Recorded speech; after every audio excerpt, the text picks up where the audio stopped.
இதில் உள்ள கோயிலில் ஃபஸ்ட்டு அந்த கும்பகோணம் கோயிலோட வரலாறாக இந்த கோயிலில் பிரளயம் வருவதை பிரம்மன் தெரிஞ்சுக்கிட்டு அதுக்கப்புறமேல ஒரு கும்பம் பூஜை பண்ணுறாரு. கும்பம் பூஜை பண்ணோன்னா அந்த கும்பத்தை மகாமேரு மலையில் வைக்கிறாரு.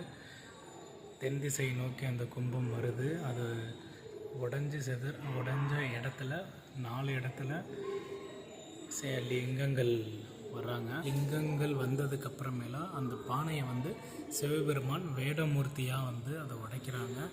உடைச்சதுக்கப்புறம் தானே மணலாகவும் அந்த குடத்தில் உள்ள மணல் மூலமாக ஆதிஸ்வரூபமாக சுவாமி ஆதி கும்பேஸ்வரராக ஆகுறாங்க.